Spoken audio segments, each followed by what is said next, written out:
Oh, yes. This is the Hardcore Marketing Show. I'm Casey Cheshire, your host for this epic journey.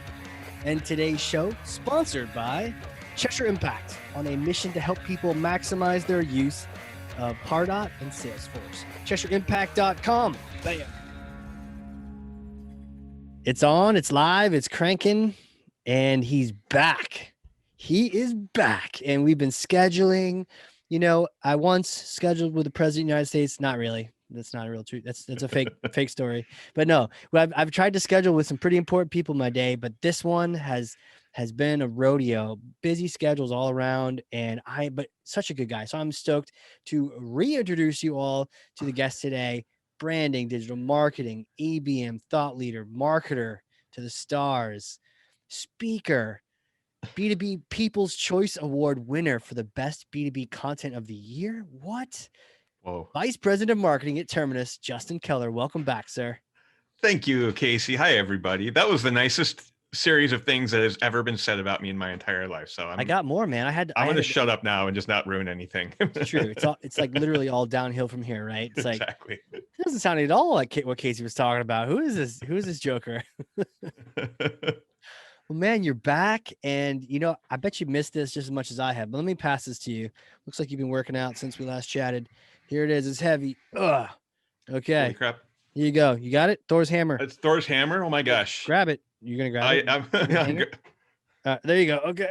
All right. All right. So take Thor's hammer, and like you did last time, crush for me some kind of myth, bogus strategy, misconception. Set the record straight once and for all. Okay. And this is a big smash. Thank you for giving me Thor's hammer, because that's what's necessary for this. Totally. I have been thinking so much about like B2B marketing writ large, right? And I think we suck. That's it. The last 15 years, we have gotten so wrapped around the axle of like metrics, like dealing with heads of sales, dealing with CFOs, dealing with trying to generate leads, dealing with trying to integrate tech together, that we have completely lost the plot on what marketing is. And that's like, I mean, it's sad. I feel like we've lost a generation of marketers because all of these B2B marketers are here trying to like, they're being mechanics. They're trying to build machines that create new business, and they have taken their eye off of the ball of what true marketing is. And I think that's, it's kind of sad, because true marketing should be about wild campaigns, telling really great stories, art and copy. And I feel like because of the nature of things, I mean, it's no one's fault, but that whole generation of marketers has like not sharpened their knives to be really, really powerful marketers, like capital M marketers. And I think that's a bummer. Yeah, man. As you're describing, I'm thinking, yeah, I mean, you rattled off like metrics, aligning with sales, talking to the CFO about metrics, lead gen, right? Like marketing ops. There's like all these different like disciplines. There's so many things. You had me confused. I was like, oh shit, I don't even know what is marketing, right? So I know you start. What would you say? What is the true marketing that we've lost? Put the mechanics overalls down for a second. What's like our calling? What's our prime directive? I'll tell you what, and I'm first of all, no shade. Like I'm as guilty of this as anyone is. When I was coming up the ranks, man, just throw shade everywhere. I thought when I was a little young marketer that if I wanted to be a CMO one day, I had to get deadly good at numbers, right? I went and got an MBA that I'm still paying for. I was gonna say, did you get an MBA? Exactly. Because I thought numbers is what matters here in marketing. And now that I'm really good at marketers and I understand how the machine works, I'm like, well, this is not the point of it at all. Also, no shade towards our marketing operations friends. I think they are extremely critical, but they are what helps a brand sing. And unless your brand is able to really kind of like hit the high notes and really be loud and proud, it doesn't matter how great the system is, right? And so when I think of what marketing is, when back to when I was trying to think like I've got to be really good at numbers if I want to be a CMO, it's because I thought that the other side of marketing, the softer side of marketing, like what we call fluffy marketing, was not important. And that is so wrong. I think that it is so much more important than any other thing a marketer does. And we just haven't given marketers the space or like the room to be creative, the room to kind of take risks like that, no one's very good at it. And it's too bad, because I think B2C is taking all those marketers. B2C marketers, like that's their job. And we feel like we're not allowed to have fun, or we're not allowed to be, in that pantheon of cool marketers. And I think we should take the mic back. And I think we should kind of like, I mean, I'm not, hopefully maybe this happens now. If we could ignite a sea change of marketers thinking, B2B marketers thinking more about that, I think the world would be a little bit of a cooler place. Because think about all like the exhaust that happens as a byproduct of that kind of like very operational lead generated marketing. It's just noise, it's spam, it's irrelevance. And it's kind of like there's no joy. It's very tough to bring joy and inspiration when you are trying to hit a lead goal for the number or for the quarter.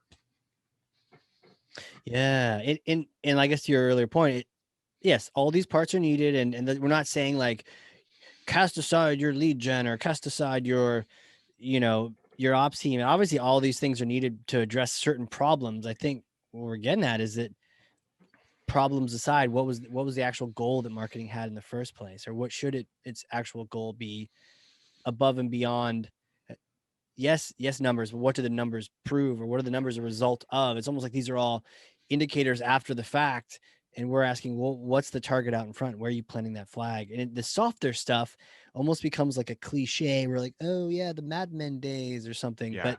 But there's something about the Mad Men days. Yes, they were missing certain things, and no, they didn't have campaign tracking that well. But so what is it? What is that softer, fluffier side? What is that we're seeking, that we should be seeking? It is, I think it's, I mean, and this is nothing new, it's storytelling. Like us marketers always say, we're storytellers. And that's the point of it at the end of the day. What does a story mean, right? And I think that's where it gets really tough. I think there are so many people that are not fortunate enough to work for companies whose products they really believe in, or who are super passionate about it. And that becomes like, it's really tough to be a phenomenal storyteller about a kind of a, niche B2B product, let's call it. But I think that's kind of like, I've been in this position before, though. I have sold extremely, I hope my old bosses aren't listening, it's extremely boring products before to extremely boring people. Should I look up your LinkedIn right now and please do. Yeah. In fact, because I know sure Sixter wasn't boring. No, it was not. This was That was back exciting. in the day. But we like, to prove my point, we did a really good job. Like we were in a very boring, I mean, this is IT tech, like, I mean, in enterprise IT tech, right? Kind of the boringest of the boring. That is boring. I've been there. Yeah, exactly. Unless you're in IT, in which case it's super exciting. If you're in IT, I'm thrilled for you, and I hope I'm not gonna back. It's okay. It's just the hardcore IT show, so nobody cares. It's marketing here. We're all safe. It's a safe place for marketers. But we had that audience. We went really hard at being creative, trying to build community, having fun, not taking ourselves seriously, really trying to build a connection, really trying to tell a fresh story in a fresh way. And it worked. This is probably not, let me try and think of a PC way to say this. It's like we were playing basketball against a children's team. Like we were just able to dunk on them over and over again. And it's one of those things where I just don't understand why people don't do it. If it's, you know what, especially if you're in a boring industry, why wouldn't you go the other direction and not try to build the highest performance marketing engine you can, but go the other, I mean, outperform your competition because of your level of creativity, your boldness, your willingness to take risks. Because, I mean, if you're building a performance marketing engine, it's diminishing returns, right? Yeah. At some point, you're shaving cents off of a CPC. You can commoditized real quick. Exactly. But if you are able to go out and like tell a big loud story that, I mean, it might not go viral, but at least the people that are paying attention to you, or you're going to raise an eyebrow, that's way more important than shaving a couple cents off your CPC. Yeah. I think about that analogy of when they always pick on professors. They're like, those who can't do teach, or something like that. But I think there's some safety behind the mechanics and building structures and infrastructure and process and flow, because it's a known quantity. You know, you can read my book, you can get some tools, and you can build this thing. The challenge is when you go, okay, I can nurture people now. What do I want to say? And then you're like, oh shit. And so a lot of people don't get that far, because across all of the marketing, yes, the tech is exciting, and is getting cooler and cooler, but you got to have you got to have a story to tell. Otherwise, it doesn't matter how much you spend on your marketing automation or your ABM tech. Like, you got to have a story, Yeah. and it's not easy.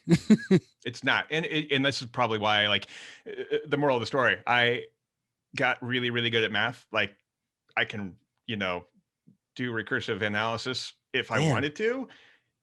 I'm not trying to flex here. That's a pretty No, you're stupid flexing thing because to be like able to I do. tried. I mean, I tried taking stats as a summer course and didn't do well in it as a retake. No, what the hardest part is, like, what's that? If you're paying $25,000 for a billboard, what does that billboard say? That's so much harder than math, Yeah. and that's kind of like where I would like to challenge people on this call. Like, great, build the hell out of that performance marketing team, like, but tell me that's harder than trying to create something that's going to get people to pay attention. That's so much harder.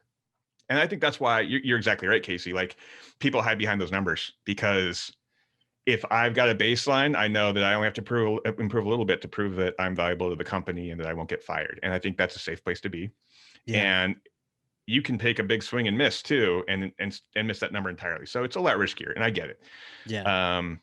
But it's also like, I think that attitude is ruining B2B marketing. It's making all of our messages so dull and spammy and uninteresting that it kind of just, it's poisoning the well. Like, Yeah.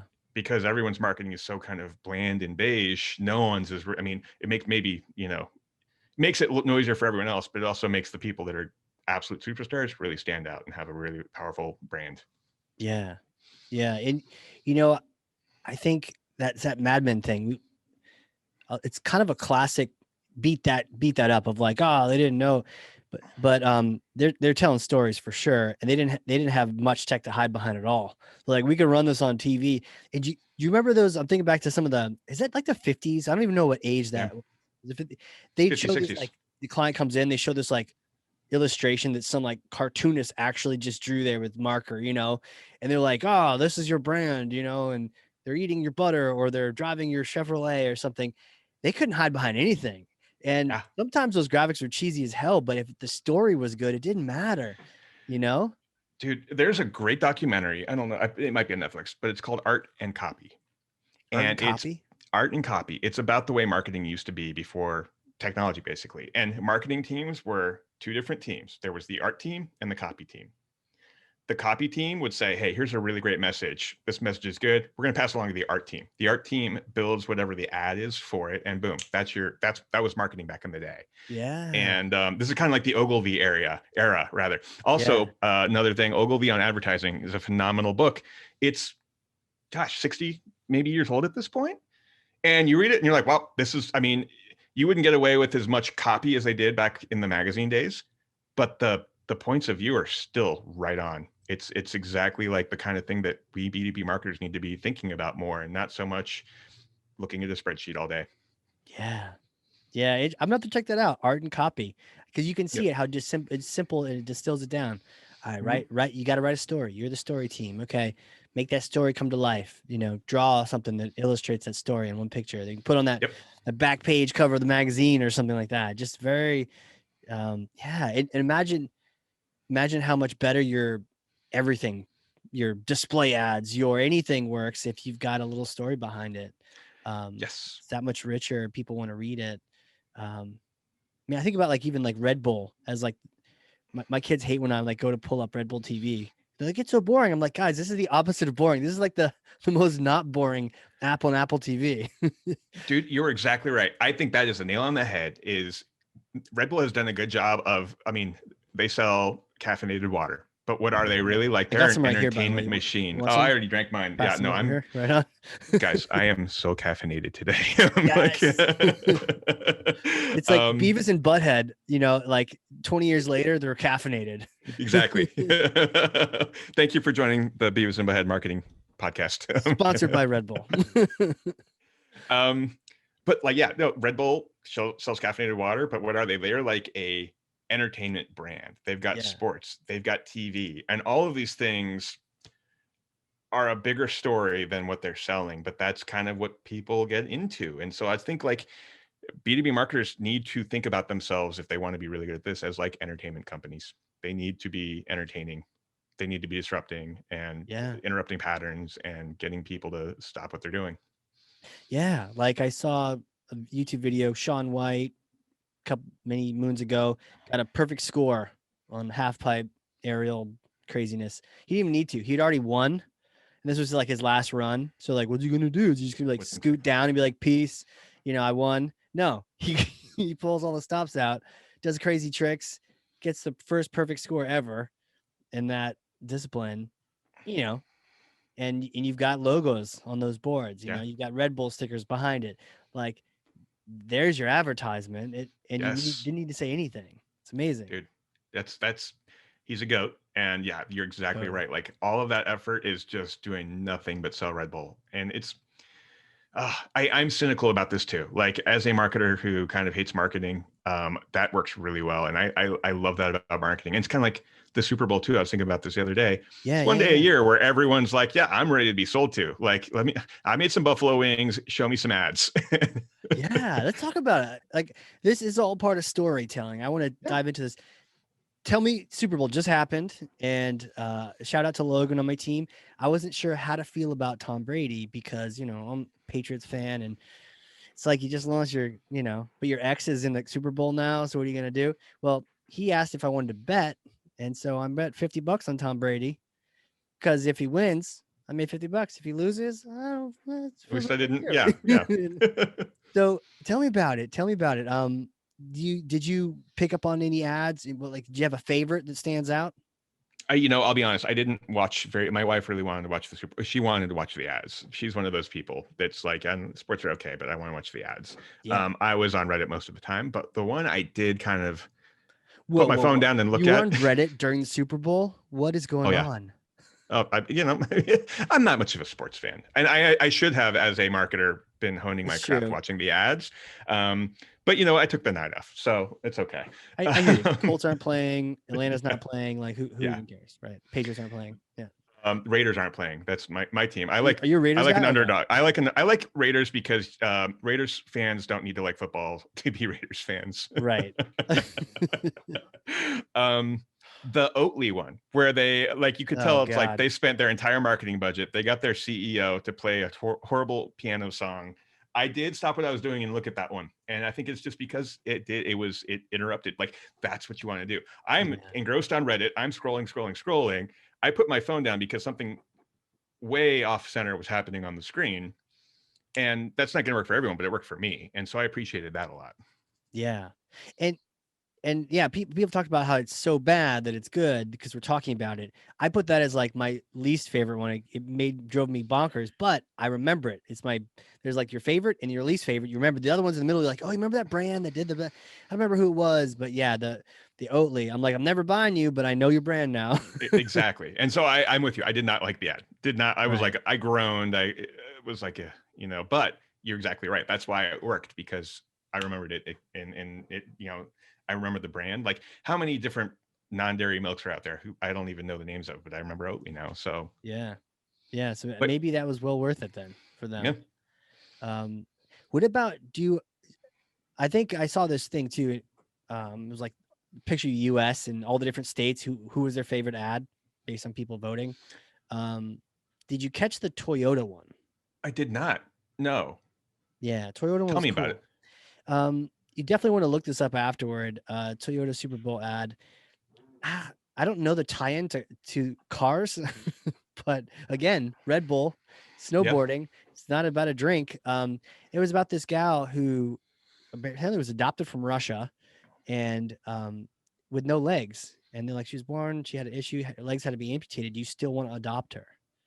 And it kind of gives me chills because as the adoption agency from Russia is talking to these parents, they're like, this is the situation. Do you just want to adopt her? Interspacing that with pictures of this gal swimming, like professionally on a swim team with like no legs below the knee. And she's swimming. And then she basically is winning a gold medal in like the Paralympics or whatever. And just by the end, just like, you're like, shit. So I had a little tear in my eye and I was like, fuck you, Toyota. Come on. Like, come on, guys. Yeah. You got me a little worked up here on the Super Bowl. I don't know what it means to do with cars, but they did like a great community piece. It worked. And Yeah. you retelling that ad that I've never seen to me gave me a little bit of a goosebump. And that's how powerful that story is. Yeah. What the hell? But story, that's a story, man. Exactly. Like, do you still want her? She's defective. Do you still want her? Who can't relate to that? And they're like, yes, we will take her. And they just show her, I don't, she's just Yeah. in her own, just feeling comfortable doing her thing, swimming. I love that. Buy a Toyota Corolla, everybody. Right? Like what I see, and I don't know, does that need a tie into cars? Should it? Maybe it had one, I just didn't know it? Yeah, you know what? I guess like let's think of it this way. If your brand is your brand is not whatever your message is for the year, it's kind of like the sum of a bunch of stuff, like your internal culture, the public's perspective of you. And I think if you're that level of a marketing budget, you can invest in helping to shape, the squishy parts. I mean, it goes back to what we're talking about. Fluffiness is powerful stuff, man. Yeah. And now all of a sudden, like we've spent 5 minutes saying really nice things about Toyota indirectly. Oh, and that's what they're paying for. They can't. And let me say this out loud. No one at Toyota will know and be able to track back to that campaign that we have been talking about them for 5 minutes. Right. And that's okay. Like there's no connected campaign to the Hardcore Marketing Show. There's no UTM for that, dude. Sponsorship. You're right. They'll just have to look at the overall. Again, not getting wrapped around the metrics. The story itself can be powerful. Exactly. Did you catch any other ads, or did your wife catch any of her favorites? I'm trying to think. No. To be honest, no. And I don't know if that's because the ads were kind of a snooze. I did see this graph about like the cost of Super Bowl ads over the years compared to the price of a banana, and price of bananas is all-time low. So good news for potassium lovers. But the price of a Super Bowl ad has just skyrocketed to the point where it's like $6 million a spot. And that goes back to the, like, how amazing is it that we as a culture are like so into watching ads on that one day of a year that people are like, yeah, $6 million. Hell yeah. I'm going to buy that ad spot all day. And then I'm not even going to talk about my product. I'm going to talk about a, amputee adoptee from Russia. Yeah. Or what a flex from Oakley. Yeah. Yeah, it was. To be like, oh no, we'll do this. It's guys, it's bad. Yeah, it's so bad it's good. Like, let's do this. You've seen some bad ones in the past where you're just like, oh God, you just wasted that money.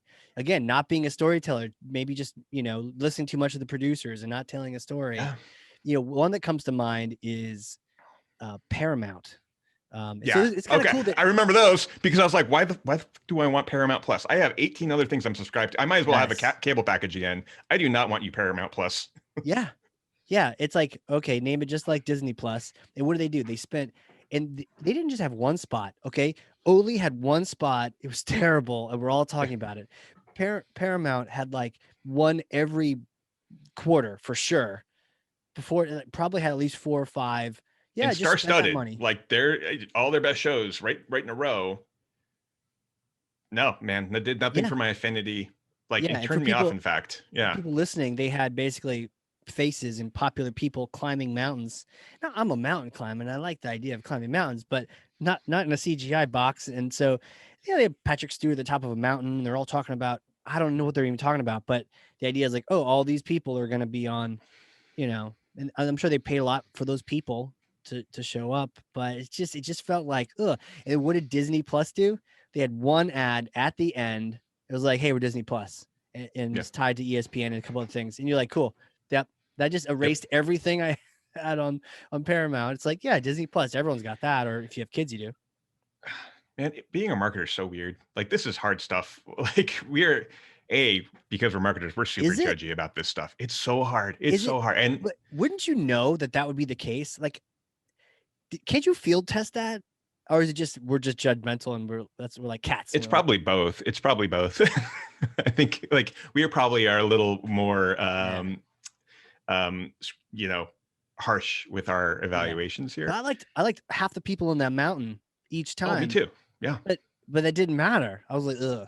Like, big Patrick Stewart fan over here. Yeah, I'm not gonna 100%. Not getting anywhere near Paramount Plus. I mean, they're probably just also late to the game, or the point like we are all over the premium subscription packages to the point where it's just like, oh yeah, no, and throw it on the pilot. I'm not going to be paying once a month for. you know what? Maybe you call it like Paramount Minus, There you you know, go. and you're like, you know what? All these plus things, you don't need all this. It's like the land of forgotten toys. You want all the other stuff. You Yeah, can't actually find anything on Netflix. Come on here. All the shows you actually want to see are right here, right? exactly. I like that. Yeah, it's Yeah. reverse psychology almost. Paramount And Minus. yeah, You're like, subscribe to what? less shit. Join us. Like, Yeah. Yeah. yeah, Um, yeah, you could have fun with it. Anyways, it's like one of those things where it's like, yeah, just mix it up a little bit. yeah. See, were there any other ones that stood out? So yeah, Paramount was Toyota. Yeah, I guess there was a bunch, but the more you sort of talk about different ones, then it's like you get focused on those. Yeah. Um, yeah. And I think very few. There was actually one B2B company who I think does a good job of like having a like much like Oatly, where it's like, yeah, I don't know if I love this, but I remember it. There's another B2B brand I'm not going to name drop on here that had an ad, which was very cool for the space for us B2B marketers. Oh, really? Um, Okay. yes. Okay, I'll go ahead and say it. It was Gong. Gong had a Super Bowl ad, No and kidding, huh? Do you yeah. know Udi over there? No, I do not know him. I know of him. I can connect He's you guys. It's definitely yeah, that'd pretty cool. be amazing. No, big respect. Like that is a powerful brand for sure. And I think if we had that level of pressure on us to say, okay, we're going to spend millions of dollars on a single ad, like we would put down the spreadsheets for a few minutes to think. And we're very few of us are going to have that problem. And I mean, maybe to bring it back home, that's kind of the thing that I think gets glossed over with ABM. I think people think of ABM as kind of exactly what we were talking about before, where it's super operational, it's super metrics oriented, and that's true. But it's also like the opportunity to tell that story to exactly the right people. So it's the opposite of the Super Bowl. You're telling one story to literally everyone. ABM lets you pick a very discrete number of people and tell them exactly the right story. And to me, that is the coolest shit that has happened to B2B.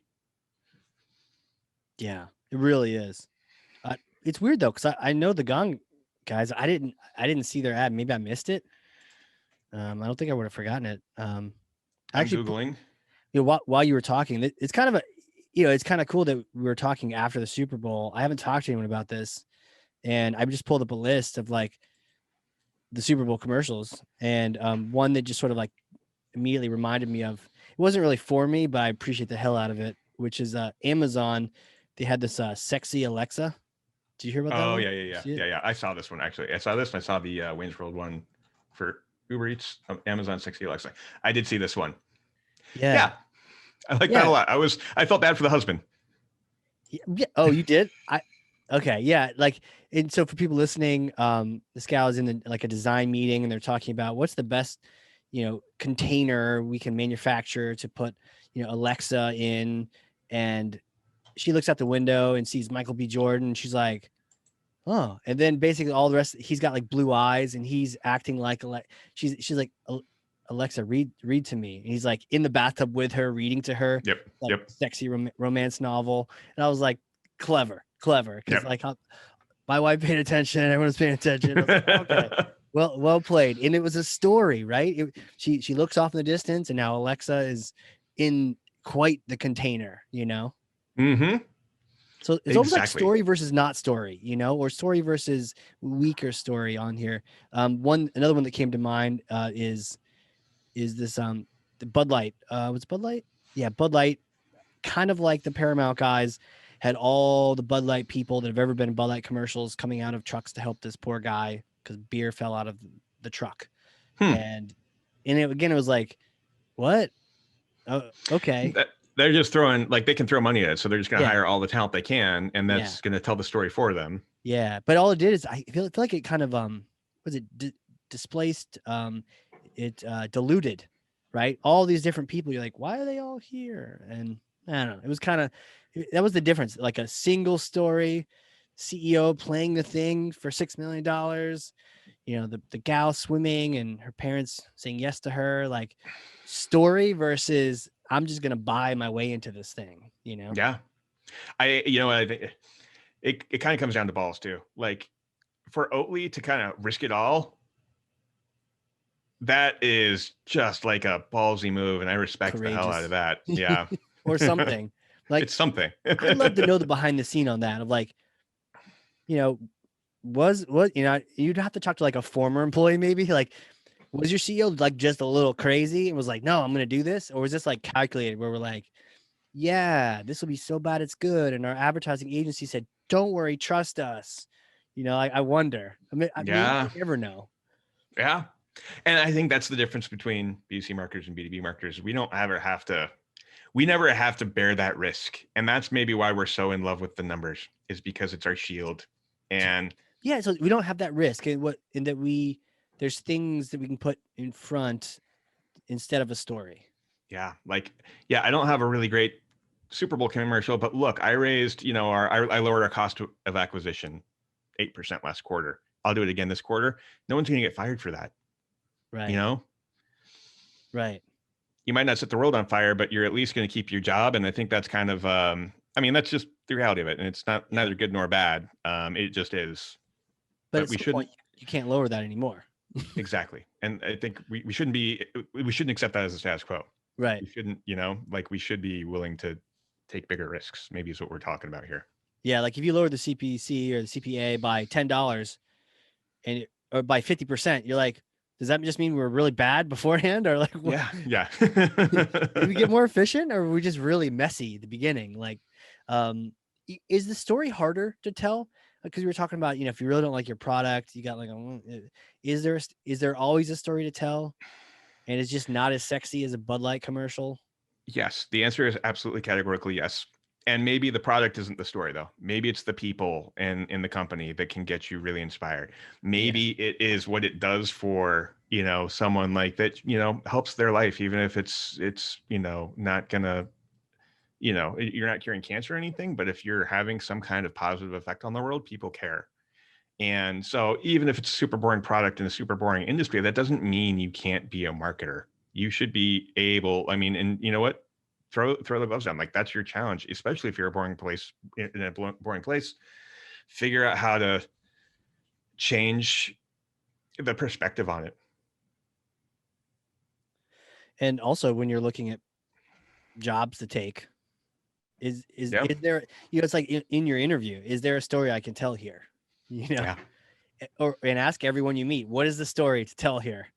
Yep. CEO, whoever you're talking to, what's the story? We don't know yet. Okay, now your mission is to find one. Can you find one here? Exactly. And that's a marketer's job. You are the synthesizer. You take all of the available information about the product, about the marketplace, about people's perspective on your brand, about, the heroes within your company. And you're the one that has to take all those different pieces, like little Legos, and build something really cool that makes the world say, hey, that's actually kind of neat. Yeah. Yeah. That is the job. If you realize that's the job, it can be fun. Is it expectations of everyone? I mean, how much are we hiding, and how much is just we've trained everyone around us to think that that's our job? To be clear, you're right. You're right. Like, I think a lot of marketers just don't care and are happy to do their job and go home. And that's okay too. Like, at the end of the day, it's a job, and marketing is in a lot of ways not, I don't know, the most honest profession. I mean, we are kind of, as marketers, it's a slippery slope, right? It is. I mean, if depending on how you look at it, we basically get paid to lie all day. And that's a very cynical read of it. Is it a lie though, or is it just like that's the thing? Is it's like you're definitely spinning things. You're making, marketers always round up. Like we got 24%, whatever. Oh, we got 25%. Great. Like that's technically not true. It's not like anyone's going to go to hell for it, but it's not truthful. Devil's like, oh, try me on that one. Yeah. No, I mean, it's so I get it. Like people. Not everyone wants to do that. Not everyone wants to set the world on fire, and that's okay too. But I do think that at the purest distillation of marketing, like what we are doing is to, going back to art and copy, telling a story, finding out what we're trying to communicate, and then finding a good way to tell that story so that people hear it. Yeah. I mean, I guess everyone's got their discipline. Hey, if you're an operator, cool. Find yourself a storyteller. Go but nuts. We got to make sure we don't.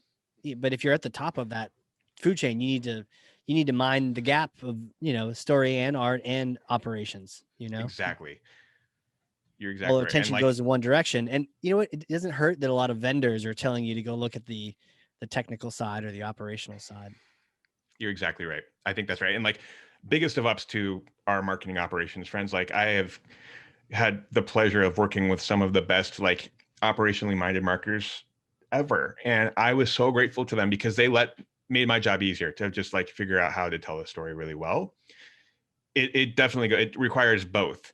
But I think that we have lost the plot that the fluffier side is as important as the operational side. It definitely takes both. And when they're working together, really, really magical things happen. But I think that so many B2B marketers I talk to do not focus on the story. They focus on the operation and their Yeah. mechanics. Yeah. Yeah. Yeah. I'm a big SpaceX fan, Yeah. um, Elon, like the amount of free advertising that they generate and create and the wow factor, like what is it about watching yet another Falcon 9 launch when they're doing them like twice a month now, eventually once a week, and something magical about it. And I feel like they more than anyone, I mean, Boeing's been doing this for a long time, but they more than anyone have really tapped into the story. And I even like the design of the spacesuits. They got Hollywood to help design them because there needs to be a story with what they're wearing, not just being practical. I am so happy you brought this up because I have had this mental exercise with myself so many times. Like, because I'm also a big Tesla fan, big Yeah. SpaceX fan. I have wondered, what does their marketing team look like, and do they even have one? Do they even need one? Because everything they're doing is so big that basically, if you point a camera at it, cool shit's going to happen. Yeah. And so I'm like, like, what does the Tesla marketing team look like? Is it two dudes that are just like, one's got the website, the other one's got like, brochures, or what? Or is it a bigger operation than we think? And it just kind of shows up as just, this brand is bigger than everything, and that's all that it matters. I mean, Yeah. because the story is inherent in what they're doing. They're going to the fucking moon. They're making the fastest cars Yeah. that a consumer can buy that never needs gas. Like, that is just on its face cool. So that marketing team's job is pretty easy in a lot of ways. It really is. They were actually hiring the other day, looking Oh, for, really? and you can even tell by the job description, it's like marketing communications, right? So it's a lot about harnessing that press, we're doing cool stuff, connecting it to the people who can report on it. And I was like, one of those things where you're like, let's look at the job description. Let's see what it Yeah. is. Let's see what's going on here. But that you'd be in like Elon world and you would be working, Oh, however yeah. many hours, like work hard, play hard, I guess but the thing was, you also would know that you're with there's a purpose. I think a Yeah. lot of companies, even maybe the leadership, before it even gets to marketing, aren't communicating what is the purpose, why are we here. Elon unabashedly doesn't even give a shit that he's the richest man in the world now. It wasn't even about that. It was literally, let's go to Mars, right? Yeah. And so, like, I bought Tesla on principle. I wasn't like, oh, Tesla. I couldn't buy SpaceX, so I bought some Tesla, and I was holding on to it, like, whatever, man, just get us to Mars. I love the Yeah. vision. Same. Exact same. Totally. Totally. I bought Tesla just because I believe in it. And I'm Yeah, like, what? This is the right place to put my money. If it yeah, tanks, then oh well, because this is in principle a good thing. yeah, Yeah. totally, man. The story is there. What is it about it? Like, if we were to think practical for a second, or practical tactical, about good story, or like what do you think about when you're thinking about telling a story for Terminus, or just what are some good steps? I think a couple of them are top of mind. One is I always try to focus on pattern interruption. So everyone's kind of got the same flow. They go through their inbox, they've got meetings, they scroll through some social media, whatever. It takes kind of a lot and a pretty swift kick in the pants to get someone to stop what they're doing and pay attention. So I always think about pattern interruption and how does that show up? How does it tie back to not the product, not the brand, but the story, right? So like, Mm, okay, so we have a completely out of left field idea. What's the connective tissue that brings that back to the promise? And maybe that's what we're talking about here. Is like, what is the promise and how do we create that? And then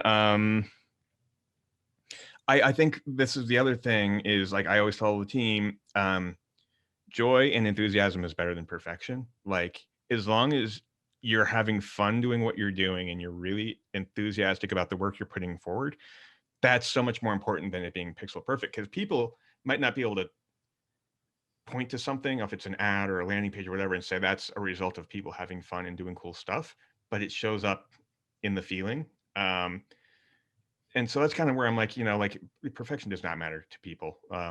Having like being part of something that's cool and exciting is important to people. Yeah, 100%, man. Pattern interruption. We're all thinking Oatly, right? That's Yep. your truth telling already. That joint enthusiasm is better than perfection. Um, and people are just gonna have to deal with the fact that I'm gonna talk about SpaceX for the rest of my life. And I'm excited. They just did a test launch. I don't know are you following like the Starship program they have? No. So they've got the Falcon 9 doing their thing, totally repeatable, rocking it. And they launched, the crew program. They launched 4 people, and then no press. Literally 4 days later, they launched a supply rocket too. Like they're just launching those things like crazy. But while they're doing that, they're developing Starship, which is insane. It's like 100 times the size of Falcon, and it's designed to sit on something just as big. And it's the thing that gets us to the moon. It's the thing that gets us to Mars.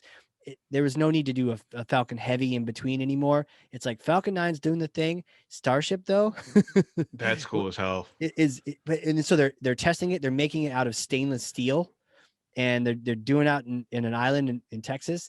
And so they're on Starship 8 a couple months ago.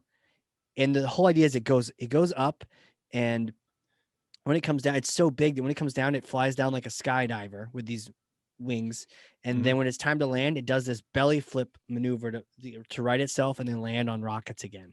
Oh, cool. And they tested it a couple months ago in SN8. They're calling it Starship number 8. It almost got down. There was an issue with pressurization in the tanks, and then you saw green flames, which meant not enough fuel, and then it like blows up and people were cheering like, oh, like we were testing something. And because it's stainless steel, SN9 just had a test launch to try to fix that problem. They fixed the problem, but some other problem happened, and it crashed in this gigantic ball of fire. But everyone was like, yes, and they're cheering it. The enthusiasm, the joy, exactly what you're talking about. It was there. Nobody cared that the thing blew up in a ball of flames because it's progress. It's working. We're getting there, dude. And they're taking like Falcon big 9. ass chances. That's so cool. And you know what? You're right. Like if you're taking a big ass swing and it fails, hey, as long as you guys were all like rooting for it, it's not a failure. Like you learned something important.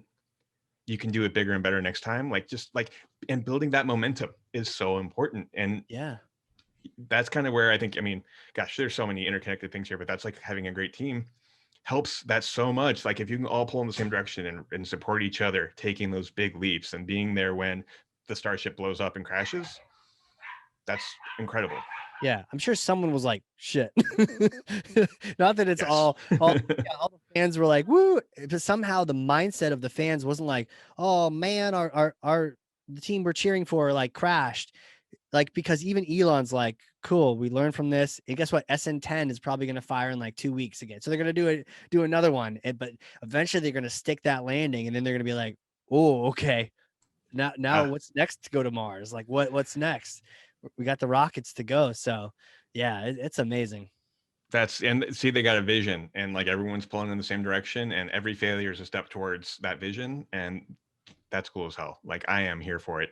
Got a question for you about that. Kind of challenges both on this, because like I've always, even said like, hey, we're not in the Peace Corps where the mission's like, cool, sweet. We're like saving lives and we're helping the world. SpaceX got a great mission going to Mars. If you want in, you work there. If you're a fan, what about a B2B SaaS company that sells something to marketers or IT or accounting? You're not taking us to Mars. How do you create and can the story ever be as compelling? Probably not, but I think for me, yeah, sorry, no. Sorry, no. But for me, it's like, I don't know if this works for everyone. So I don't know if this is a rule of thumb, but for me, it's like the people. Like I get to work with really great people who I don't want to let down, but who also I want to have a lot of fun and create stuff with. Yeah. And so even when I was doing boring, B2B IT enterprise stuff, the people that I was doing it with made it fun. And that shows up. Like that is not a, null value at all. Like if you have fun with what you're doing and the people you're doing it with, it shows up. And that's where I think culture is such an important part of marketing, because if you are able to kind of build that culture of taking big chances, of having a lot of fun, of being a little kooky and having each other's back, you're kind of like able to fly off the rails and do really interesting things. And you know what, if your competitor does not embrace people and enthusiasm and tries to do something that's a little different, then you're going to just fly right past them, because you do have that, like, that X factor, that magic ingredient. Yeah. And again, back to that first order marketing principle, like the joy and enthusiasm is gonna, it's not a perfect story, but man, we're excited about it. So Yes. cool. Yeah, Doesn't have to be exactly. Mars, but you're digging it, you're liking it, you're having fun, you're enjoying working with the people you're working with, you're on a good journey. Sweet. That's all that matters. Like, if you're listening, you can't see me, but I've got a bunch of music shit all around me, Yeah, you got keyboards and like a, guitar pedals and stuff. yeah. I write and record so much music that no one ever hears, and that's not the point. I'm not trying to like be a rock star. I love what I'm doing, and I'm really, really stoked about it, and that's so much fun for me. It's the exact same thing. Even if no one sees your amazing ad, if you're really proud of it, if it's coming from the heart and it's exactly what you want to see out in the world, it's a good thing. Yeah. Yeah. I forgot that you're a rock star. No, It's so people opposite don't of. hear it. I'm exactly, because I don't like. I mean, it's definitely a college kids have no What shoes kind of situation music? where it's if you want to. I don't know if I want to plug myself. It's, if you go to Spotify, Bear Like Mouse, which is a name I gave myself in college, which, like all regrettable band names, has stuck. Wait, see, But so it's kind like of like, that is like your band name, or that's like yeah, your, it's like my nom de plume, because I'm kind of the only person in the band. Like, I do yeah, all of yeah. it, but it's kind of like, I mean, it's definitely artsy, indie rock / electronic kind of stuff. You said bear And like like mouse. Bear Like Mouse, yeah. Cool. So it's like, it's one of those things where I'm not like, it's a passion project. I'm super enthused about it, but I'm also like, if no one ever hears it, it's fine, because that wasn't the point. I'm not trying to be a rock star. I'm just trying to create the things I want to hear out in the world. And I think the Yeah. exact same thing applies to work. Yeah. Yeah. Are you on Spotify too? Yes. Hell yeah. Let's blow that channel up. I'm about to link to you. Blow that thing up.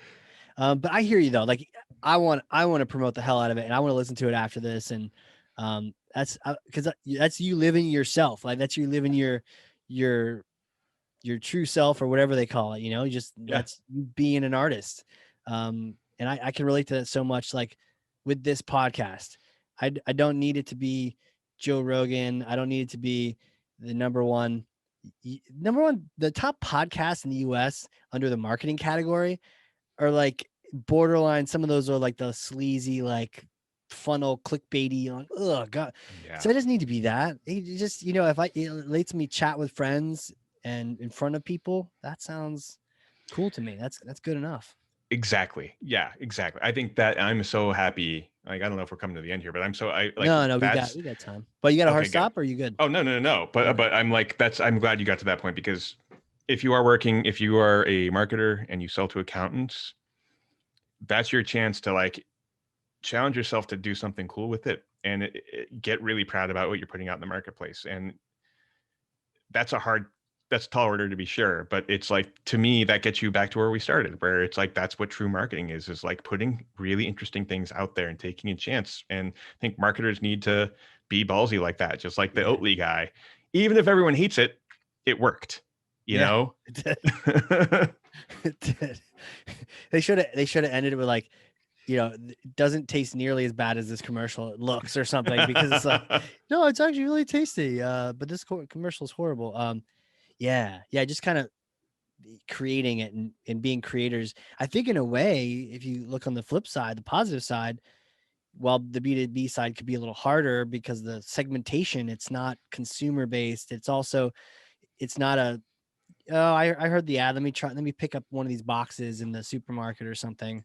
Because it only cost me $6. If it's terrible, I'll just throw it away, whereas B2B sale, we're trying to move mountains here. Like it may cost somebody 60 grand, it may cost their company 60 grand, and they've got to put their neck out there to make that purchase. And so I always like the fact that the considered sales just feels harder, even though it's still Yeah. emotional, it feels harder.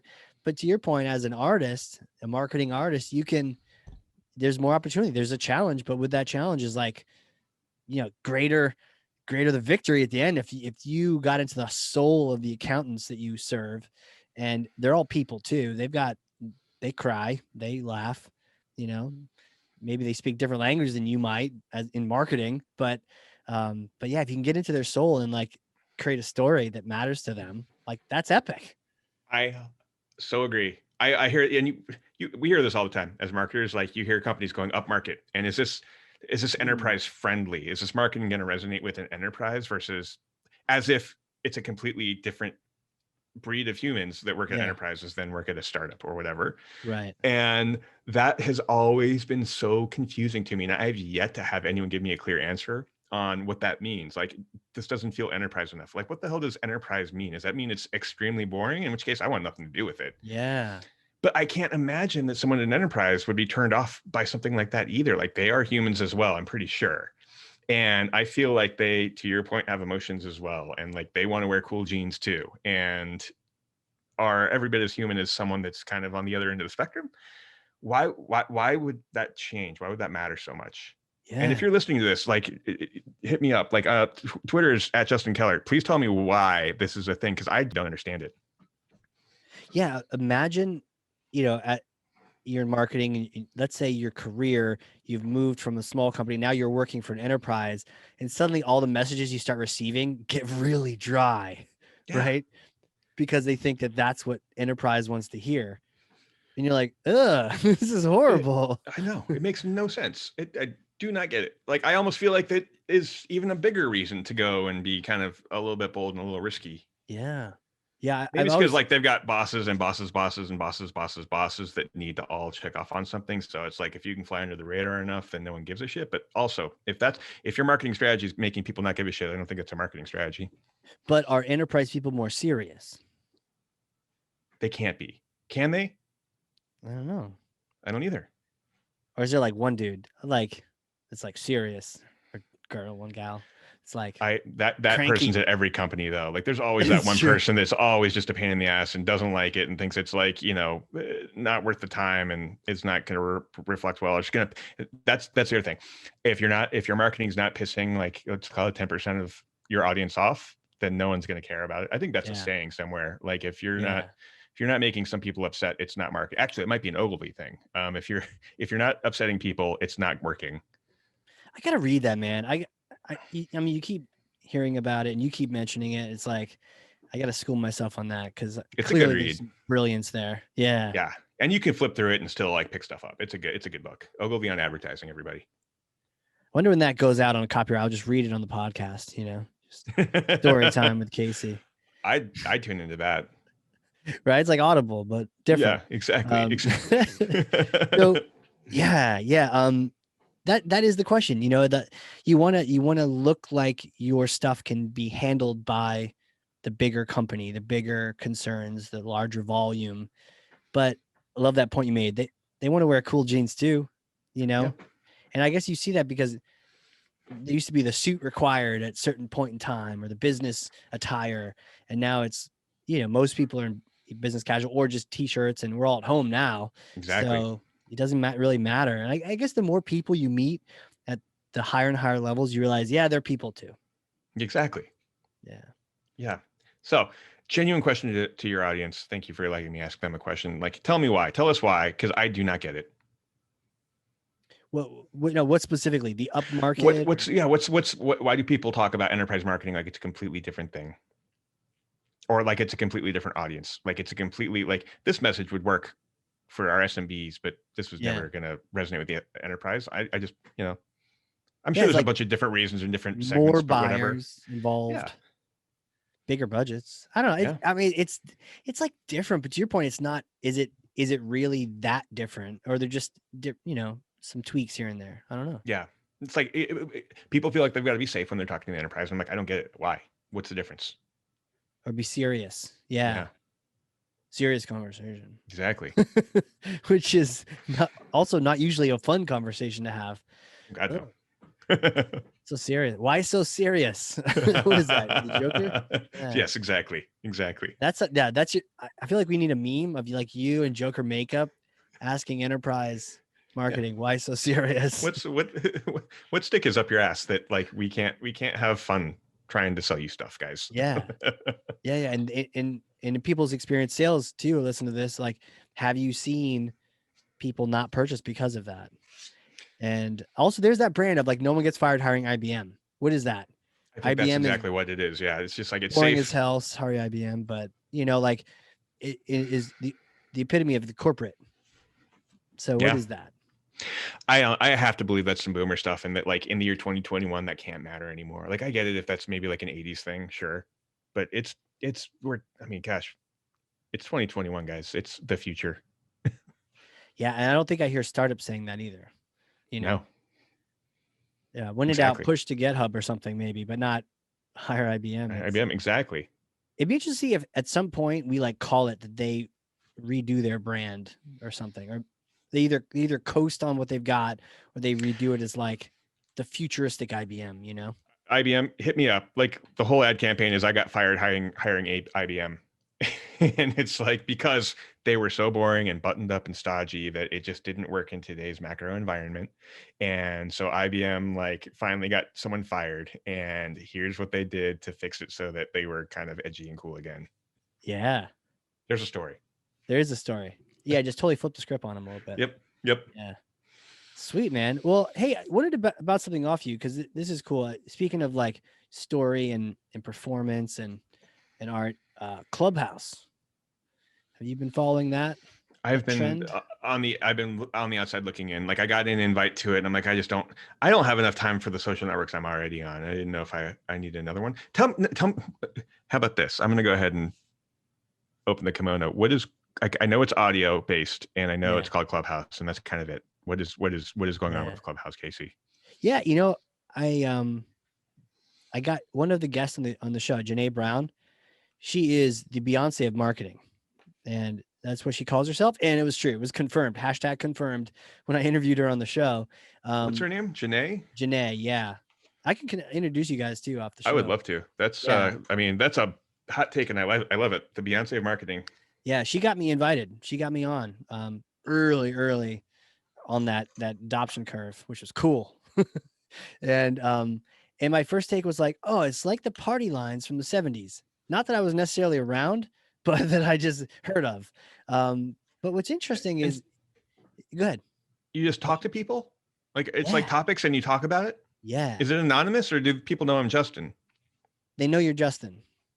So Okay. you could, it's your phone number, and I think they really want you to have like your legal first name, last name. So it's not Okay. anonymous weirdos. And there's no video, so there's no people flashing anyone. Um, but Good. so they solved that problem.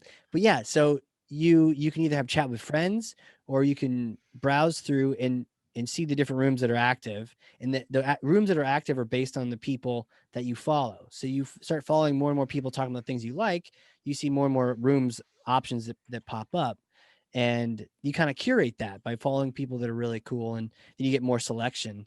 Um, and yeah, so you join a room and there's people on stage and there's people in the audience. And on stage is kind of like your panel discussion, but panel discussion sounds so unsexy from all the conferences I've ever been to. Panel Right. discussion, you got a bunch of people on stage, like a stand-up show, and then you got people in the audience. And if you're in the audience, you could raise your hand, and one of the people on stage is tagged as a moderator with special powers, can bring people up. And a lot of rooms just bring up everyone so that everyone can talk. The smaller rooms, some of the bigger rooms, I was listening to Andreessen and Horowitz, like the two of them were on a Clubhouse the other night and talking to each other and interviewing each other, just chatting about things and answering questions for people that were asking them in the audience. And it was just cool. It was just two of them. Just the room was full, 5,000 people. Elon Musk joined a room Sunday night, like 1 p.m. Eastern, 1 a.m. Eastern. I stayed up to try. I couldn't get in. I literally clicked it 3 minutes early, and it was already booked. It was Wow. already blocked off. I know Zuckerberg's been on there, and people are talking like, that's weird. He joined somebody else's social platform. Is he Yeah. try to gobble it up. He could. They could just gobble it up and kill it or something, which they Totally. probably should. Yeah. But yeah. So what I've couple things that takeaways though is that it's super diverse, right? Mhm. It's super diverse. There's every ethnicity, culture, background, and it's like the mixing pot. And it's cool. It's really cool. It's like a very practical example of just people of all walks in life, and everyone's funny as hell and genuine and also very accepting, right? Because all the people on stage letting other people on the stage talk, and almost no one's in the nanny, and people kind of have the general rules. Some rooms allow you to pitch. Some are just a chat. Um, and it's got such a mixture of people. I've just at first I was like, oh, okay, no big deal. But then somebody asked me about it again, so I checked it out again. And this is what got me. I joined a comedy room, and I was lurking for a while. I joined a comedy room, and I definitely did not join the stage on this one. But the topic was, the name of the room was free therapy from people who have had at least one therapy session, right? So you can imagine, and they're like comedians sitting on their hands that can't be doing stand up right now because of COVID on stage as the counselors. And there were a lot of comedians asking questions. So like raising their hand, they bring them on stage to ask their question. Go ahead. What's your question? The question, sometimes they were snarky questions. Sometimes they were like, I'm being stalked by someone, and they're like, it's very selfish of you not to give your time to this stranger that just only wants your acceptance. And they're just the worst advice ever. But it was in like a funny, and it was like I was listening to like a live stand-up show, and they were just so, and it was not PC, it was not anything. And I was just like, this is great. And so I found it's been a way during COVID, especially, to connect with people. You don't get the on-person events. I literally had a conversation with someone the other night. She works at Salesforce in Amsterdam, and then somebody else joined from like Tokyo. We're all just hanging out, having a conversation. and Wow. and and then they also, there's a dating room. I'll stop for a second. There's a dating room where this host is like, okay, it's called shoot your shot. So you get 30 seconds. They bring you on stage and they go, hey, so and so, look at all the attendees and everyone in this room. Anyone catch your eye? Person's like, male and female. They go back and forth. They go, yeah, this person, this person, this person. They go, okay, that's cool. Let's invite them to the stage. They invite them all to the stage. And they're like, all right, you got 30 seconds. Impress them. And then they ask the ladies or men, like, what'd you think? What'd you think? And they're like, well, we could take this to the DMs. We could carry the conversation. Wow. You're just listening to this going like, this is cool. I'm okay. So in the time you've been talking, I've accepted my invitation to Clubhouse and downloaded the app. So Nice. I Yeah, we will. got to connect on there. How do you? Okay, let's. Maybe we don't bore the audience with us Follow figuring me. out how to No, find no, each it's all other cool. on. And those listening too, if you need an invite, just hit either of us up. You usually have a couple, and then the only thing is you have to have an iPhone, which is Oh, holding a lot of people back, right? Like a bunch of my friends are like, yeah, hook me up. And I made the mistake of sending them an invite only to find out they didn't have an iPhone. So I like waste that invite because it literally is still invite only, which is really kind of there's a fun urgency and not urgency. There's what is it? Scarcity to that, where it's like you got to know someone who has an invite can get you in. But so far it's just been, and the SpaceX thing. Speaking of that, I watched the launch, that SN9 launch. I was on Clubhouse driving home before it, where they're counting down. Okay, we got 30 minutes. We're talking all about Elon and SpaceX, um, asking each other questions, getting each other's thoughts on it. When it came down time to launch, we're all like, okay, what feed are you guys on? We're all watching Tim Dodd's feed, and we're like, okay, let's watch the feed. And we're all in that room watching this thing together, watching it launch together. And then it was like the room was quiet as the rocket was launching. It's just like a cool sense of community that you don't quite my get God, on some of these other platforms. I love that so much. Okay, you have Let's absolutely sell it. sold me on this. Sell it. Oh yeah, yeah. No, right down the strike zone. That's Sweet, man. Yeah, it's interesting. It really is cool. It's not perfect. So there's some pitching that goes on in some rooms. So the other day I made a room called the No Pitch Paradise, because I'm like, hey, we're just here to hang out. Whoever yeah. you are. I don't sell me anything, but let's hang out and let's meet you and chit chat and yeah, and then there's people that you don't know, but you start connecting with, and you build these little communities of people. It's so cool. Yeah. And you're so right. Like it does. It sounds like, I mean, I wasn't around for it, but like the chat rooms or chat lines from the 70s or like even like early 2000s, like there was like Omegle and chat roulette. Like that was obviously prone to go horribly wrong for a lot of Yeah. reasons. But it's kind of Yeah. like, I mean, everything old is new again in a lot of ways. Like it's just kind of like, what's the newest version of it? Which Yeah. maybe is kind of the meta theme for this whole thing. Cause we're talking, I mean, we talked a lot about advertising from the 50s and 60s and how that shit's so much more important again, all of a sudden. Yeah. So much more important. And you know, speaking of the richest guy in the world, his icon on Clubhouse was like a pair of shorts, some like SpaceX, Oh, almost I like know what you're tidy talking about. Yeah, whities. it's like exactly. I know what you're talking about. Yeah, Yeah.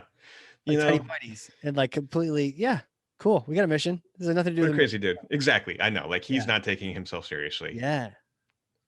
which another write that down, people. Do not take yourself seriously at any point when you're marketing. Like Why do we do that? that's a good question. I don't know. Maybe probably a bunch of reasons. I think maybe um because what we're talking about with like, you know, serious buyers only want serious navy blue, you know, not sans serif fonts, or they won't buy. Or maybe we're kind of afraid that, you know, like being a marketer, you're kind of putting it out there, like you're taking big chances, and that chance is like what you're putting out there is ultimately a reflection of yourself, and that's Hmm. a vulnerable place to put yourself. And so I could see Yeah, that being another reason. Or you don't care, you know, that's kind of, you know, you don't even want to, you don't, it's not even that it's a risk, it's that you just don't even give a shit. And that's unfortunate too, but that's probably another reason why people don't take themselves, like to do take themselves seriously. It's because it's like, you know what, this is my job, I'm gonna clock in, clock out, and that's it, and that's okay. or safe. You know, Yeah. like you said, you don't get fired having a boring campaign that has a decent CPC on it or Yeah. something like that. Um, but man, life's too short. Like swing for the fences. Try some crazy stuff out. Exactly, exactly. And there's already enough like of that noise out there. Like if you're doing that kind of marketing, you're just creating noise, and maybe it helps, maybe it helps your sales team a little bit, but it's not really helping. You're not helping society at that point. Yeah. It doesn't feel good when you're in that too. I remember making noise when I was a younger marketer and didn't know any better, and all the execs just wanted noise, more noise. Yeah. How much noise do you make? Can you make more noise? Not even good noise. Just make more emails, right? And it's like, ugh, am I helping the company, the world, anything? Am I just Yeah. sending emails out, moving bytes around? Yeah, you're right. It does not feel good. And that's the other thing is like if you're a timid marketer, you're really just kind of trying to grind out a performance marketing program. That's cool. But like let me tell you, and I think Casey will back this up, that when you do start to think on the other side of the coin, when you're not all quant and you get a little more art and copy, it feels great. It makes work fun. That's huge. Feels great. You feel like you're actually being a marketer. You know, I had a funny thought. Now I understand why they were drinking in Mad Men, right? Is because that shit's hard. Yeah, it really is. Like, and you can't take yourself too seriously. You take yourself too seriously, cool. Let me go pour myself a scotch over here and then and loosen up a second, or go for a run, or I mentioned I just got a Peloton bike, right? So it's like, or go crank out a workout and loosen up. How's that Peloton going? I'm at the stage of COVID where I'm trying to figure out how to reinvent this room I'm in to include a little bit of exercise. I guess it's the winter. How's that going? Would you recommend it? Totally, no brainer. I had it for like 3 days. It's like, yep, this is what I thought it would be. I don't know why I waited. Like I I'd done spin classes and other hit classes in the past, and I was talking to a coach of mine trying to work through like, man, I haven't been working out. It's winter time. I just want to hide inside and eat bad food. And he was like, yeah, I'm kind of like, I'm not really gonna do anything unless I have someone staring at me, or someone that I can like work with nearby where we're all just going through it together or something. So I love those sort of the social aspect of workout classes and all. So we got the thing the other day, plugged in my old cycling shoes into it. It's like boop boop. And what's cool is it's more than just cycling, right? It's like a bunch of stuff. So they got yoga, they got stretching classes. I'm like, thank you. I finally needed that.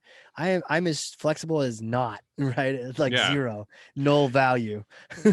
And can people see you, or do you just see the people? You just see their names Okay. and whatever they want to share, like the rough age range, where they're from, and if there's like a particular club, the hashtag. So you can follow a bunch of hashtags which like you relate to personally. Peloton dads, or I did like climbing mountains and USMC and a couple of things, and then it can high five you and they can high five you back. Even the recorded classes, it tells you who's doing this recorded class right now and how far are they through it. So you can be like high five. So they don't see you physically. You don't see them physically, at least in the recorded classes. I haven't done a live one yet. But yeah, I'm like, okay, cool. Totally get it. This is what I needed. It's Is awesome. there a Clubhouse Peloton crossover where you guys can be on your Peloton, but also in a Clubhouse chat? Right? I'm sure there is. It's got to be. Gotta be. It's gotta be. Oh, actually, that Peloton does that. I believe you can actually you get awards for it too. You basically you have friends and you can like say let's work, let's pedal together, let's do a ride together, and it just automatically creates that. And I think in that one you can see each other in video too, so you can kind of like work out together. That's cool. It's brilliant. That's really You cool. should totally get one. You should totally I get one. totally should. I was thinking about getting like a standing desk and a treadmill. Yeah, But they've got the treadmill style now. they do, don't they? Damn it. Yeah, you're right. I need to do something. Dude, they got hit Casey. classes. They got hit. They got strength. They've got everything. Dude, this morning I didn't have a chance to do like a full thing. So I just did like a 5-minute standing yoga before I just got to my journal and started working. It's perfect. I just need to just get a little loose, That's so important. That's great. And I am 1,000%. So I worked for a while at a B2B mindfulness company. Like it was like one of the guys from Headspace decided to take the Headspace model and do it for B2B, which, obviously seemed like a brilliant business model. So there was like a 2-year stretch there where I was meditating 30 minutes every day, doing yoga at work every other day. And I have stopped doing that altogether just because, COVID just kind of smacked me in the back of the head and kind of, everyone, right? Was it on site? Were you on site doing that? Yeah, so it was like, we had like a meditation room in our office. Cool. And this is in San Francisco, like downtown San Francisco. So this is not that odd for, That's cool. for no, it's not the Bay Area. But it was like, I have missed that so much. And it's just like one of those things that just blipped out of my life all of a sudden because, the world got turned upside down. And I feel like rather than going back to basics with COVID, tried to not adapt, but like reinvent everything so that it fit this new paradigm. And I don't know that that was the healthiest decision. And I think that between the Peloton, the Clubhouse, between getting a little more mindful, these are all good tips for all of us. Yeah. Yeah. I don't know if you could feel the difference too. I remember when like last winter, I was like doing 2 spin classes and Spenga. Have you heard of Spenga? No. It was this cool thing all last year. It's 20 minutes of spin, 20 minutes of HIIT, high intensity interval training, and then 20 minutes of yoga. Oh. And so I was doing like 2 of those classes a day, just crushing it through the winter time. And then when I stopped and COVID happened, so I was like, oh, why am I so stiff and sore? It's like, oh, that's right. I've been doing 40 minutes of yoga every day. Not anymore. Exactly. So that's why, you can kind of feel like, oh, I don't feel as tip top anymore. Yeah. Totally. I'm getting it. I'm doing it. It's going to happen. Casey, you've changed my life significantly. Yeah. Between Clubhouse, between getting the Peloton, I'm feeling good. And, I need to start paying more attention to SpaceX. I pay attention to Tesla a lot. But the SpaceX, as a kid who went to space camp, should be obsessed with everything that's going on. You went to space camp? I did. It was cool as hell. Tell me about it. Like, what did you do? I was, I think, 13 years old. This was the first, I'd never gone to camp before. So this was had never slept away. Like sleepover camp. Sleepover camp in Huntsville, Alabama. And so I was 1 year below where you needed to be to do like all the cool underwater, like outer space simulation stuff, but it was still really cool. Like we built rockets. I learned all about the entire history of the space program. You get astronaut ice cream for dessert every day. Yes, you do. That's awesome. It was if you're listening to this and you have kids, I don't know what it's like in these days, but like space camp was a very formative experience for me as a young person. Man, that's dude, you totally, there's a whole community, man. And then even on Clubhouse, there's a bunch of like some of the best chats, dude. There's ex NASA guys, ex SpaceX guys, on the Clubhouse chat. So when the stuff's happening, they're like, oh yeah, and this guy, CEOs of like aeronautical companies on there, and we're just all like geeking out, and they're just telling you stuff about like what's actually happening or changing. And then I just give you a link to Everyday Astronaut Tim Dodd on YouTube. That's the feed to watch when SN10 lifts off probably in a couple weeks for the test. But he's the guy. When the thing exploded, he's like, yes. That's so cool. Crazy. He was there live when it was happening. Oh my God, I love that. And I love, like, that's my favorite image from this conversation is just people like cheering when a rocket explodes. An unmanned rocket, to be clear, explodes. Totally. Yeah. Like that is progress, and that's something you should be totally stoked about. Yeah. They're just cheering progress, man. Like it's almost like cheering humanity's progress. Like somebody It really is still here, you know? Yeah. Yeah. Oh my God, I love that. That's just some good inspiration for sure. Totally. Sick, man. Well, hey, anything new? Any shout outs? Anything going on at Terminus we should know about? Put the word out, put the good word. Let's sell the hell out of some Terminus real quick. We are growing like a weed. Like last year was a banner year for Terminus, and I think like ABM in general, which I'm like, this podcast has been rescheduled so many times. The original impetus was to talk about the state of ABM report. And we saw like a wild swing towards people being like, oh, we can't do events. My marketing budget's shot. Like, what do we do? And that spurred everyone to start thinking a little more efficiently and targeted with their marketing. So ABM is kind of like hit the mainstream. So that's really good for Terminus. We've got some, I can't talk about them right now, but probably by the time that this airs, I don't know how long will this take to come to life, Casey? It depends. Sometimes it's fast these days. Oh, do you need a little delay? Do you need a little? No, but there will be. Can you tell some secrets? Can you tell some secrets? I wish I could. There will be a very big announcement coming soon. That's I'm really, really stoked about. That kind of just furthers the fact that ABM is a big thing now. By the way, if this was like Joe Rogan, I'd be giving you a cigar and some whiskey, and you'd be like, "You'd just exactly." I think it's probably fine if I tell you. Exactly. It's like Elon, like with the huge spliff, like, okay, I'll tell you what's going on. Like, And it's like, the company's growing. Like we acquired 3 companies in the span of a year. So a Sixter, which is where I came from. We got Ramble, which is a conversational marketing platform that's completely baked into the platform right now. And then Psychographics, which is the thing I'm most excited about. We acquired a company called GrowFlare. So if you're on Instagram and you get an ad for something, and you're like, I don't even think I said that out loud, but this is exactly what I was thinking about 20 minutes ago. It's because they've got a really good psychographic profile on you. And we acquired a company they got called my Grow. number, man. I buy shit left and right off of Instagram. We got that for B2B now. We acquired a company called GrowFlare that just does psychographic profiling, but for companies, not for individuals. And so we're starting to give marketers the ability to kind of like understand what businesses need before they're even saying it out loud, which is really cool as well. And so makes total sense. Yeah. They need it before they even know they need it. Exactly. And that's kind of like what's so cool about marketing is like when you know that kind of stuff, when you've got a really great data foundation, you can tell exactly the story that they want to hear before they know they want to hear it, and in a way that edges out the competition. Like you frame their perspective before they even start trying to do their research or whatever. And so there's so much cool stuff that like, I think this is one of the coolest times to be a marketer in history, at least for B2B, because we're starting to get all this cool B2C-esque technology, and we're able to tell stories in a much better way. And that's just got me really jazzed. So I'm pretty pumped about the category in general. I'm just thinking about like Papa John's, like better stories, better technology, better people. Exactly. nom. That's cool, man. That glow flare. I gotta check. Is it grow flare or glow? GrowFlare. Grow flare. That's like a no brainer. Like why didn't he? It's like duh. You hear that story, like oh yeah, makes sense. Yeah, totally. Makes sense. Totally. Yeah. You bought this. So that's this. Exactly. So that'll be completely integrated to the platform. Like probably a month or 2 from the time this is aired. And that's part of kind of this whole bigger announcement that we're making. So lots of cool stuff is happening. Keep an eye on us because it's a cool time to be a Terminus for sure. Cool. What should people subscribe to anything? Where do you want people to go to? I do. So if you go to the website, we've got it's not there now, but by the time Sarah's it will be. We'll have a lot of great, like we're starting a Terminus TV station, so we'll have TTV soon.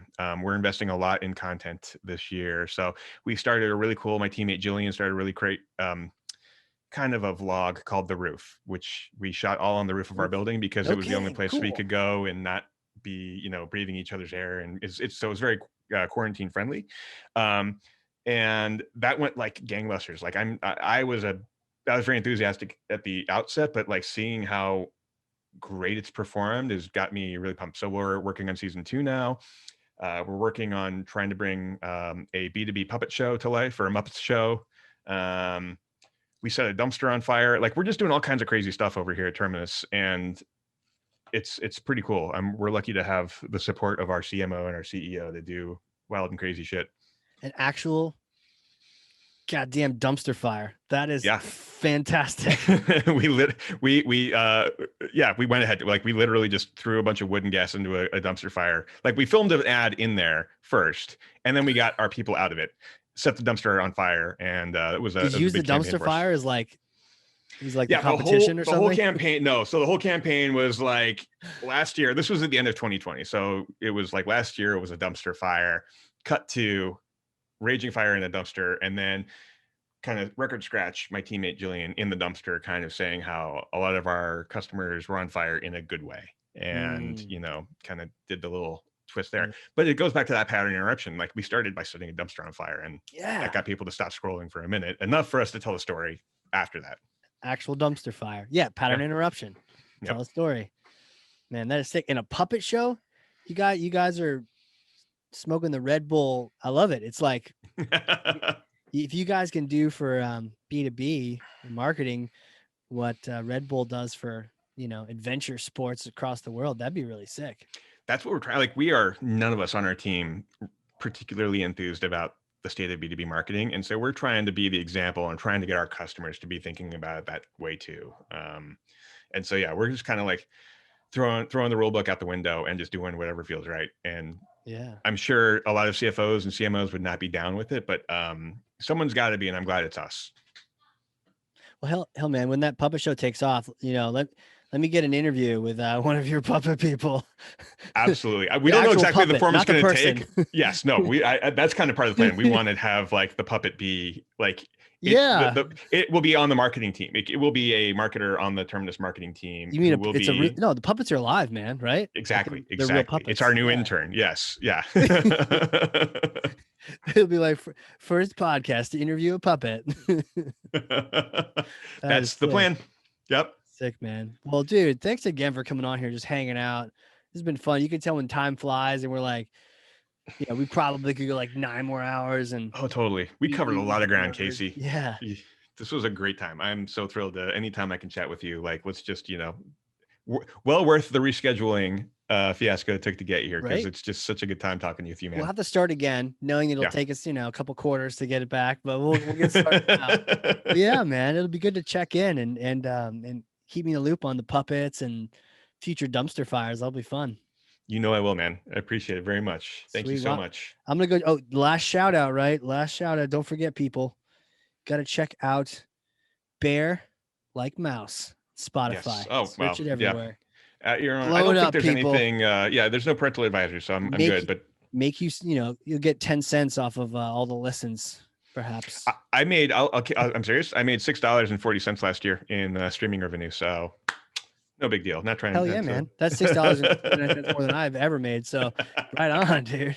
Right on. That's sick, man. We'll definitely have to have you come back on here. Be one of those perennial conversations about anything. That'd be cool. I would be honored. Sweet. For those people listening, this has been the Hardcore Marketing Show. We will catch you all next time.